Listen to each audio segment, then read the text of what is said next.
اقعدوا معنا شويه. خلينا نستقبلوا سيد كمال الطيف رجل الاعمال واللي باش يتمتع بحق الرد اثر تصريحات الزميل سمير الوافي منذ لحظات. حق الرد لسيد كمال الطيف. صباح الخير.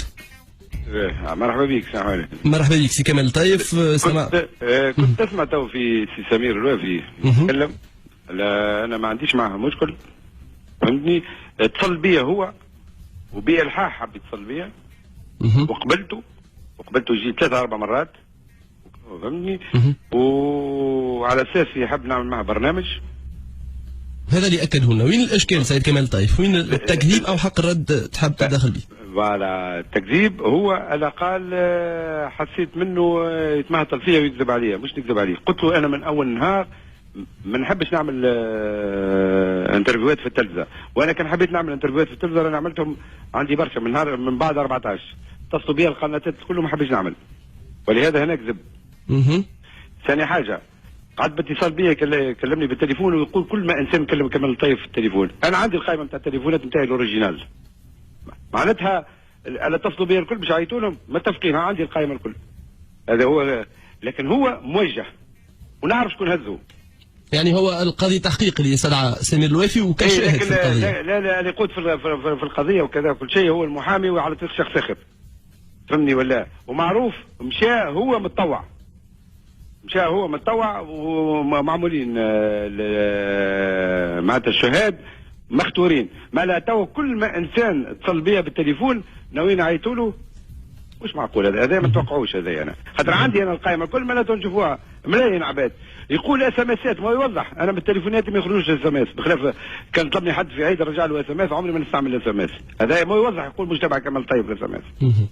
واضح سي كمال طيب. لا ما زلت باش نكمل لك ساعه. وماذا بيا سي سمير الوافي يقول لنا شنو علاقاته ببعض الاشخاص يوضحها. الا هزوه هما الغاديكا والناس الكل تعرف علاقاته بشكون. يعني تقول انت مش قاضي تحقيق اللي استدعاه؟ لا هو قاضي تحقيق استدعاه، لكن بإعاد من اشخاص معروفين على عنده علاقات شخصيه بهم، ويقول كلمته في الليل كل في برنامج نتاعو بإعاز من اشخاص معروفين زاد نعرفهم يجبد على شنو حكومه الظل. يعني كان عنده صداقات ولا علاقات مع اشخاص معينه. هذا اتهام سي كمال ولا شو؟ لا مش اتهام، حبيت نقول لك هو مجوز. خاطر وقت اللي يقول هو كلمني في التليفون وكذا صحيح انا طلبته مره ولا مرتين في التليفون قلت له اخي ما عندك ما تعمل انت كل ضيف عندك تجبد له حكومه الظل وحكومه كذا وكل شيء ظاهره ونعرف انا شكون يدز فيه. قلت له من فضلك ارفع المستوى شويه. كل انسان هذه حكومه الظل، هذا صحافي، هذا كل انسان يجيه حكومه ما عنده في البرنامج نتاعو كان هذا هو. هذه حبيت نفسر انا النقطه هذه. وحاجه اخرى وماذا بيا انا نعرف سي سمير الوافي ايش يخدم بالضبط. مش واضحه العمليه بالنسبه ليك. تحب نقول لك سي سمير الوافي ماذا بيا سمير الوافي يطلبوا الفيش دو موفمون نتاعهم نتاع الصفر الكل باش يسافر مره في الشهر وانتم تفهموا البقيه الكل.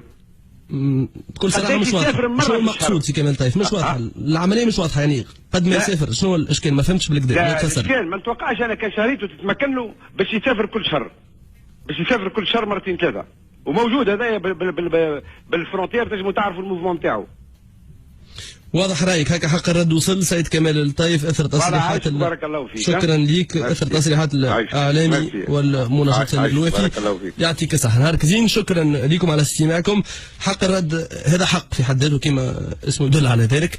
استمعنا لسي كمال الطيف وسمعنا كذلك سمير الوافي نذكر مثل امام قاضي تحقيق كشاهد فيما يعرف بقضيه كمال الطيف وتامر على امن الدوله.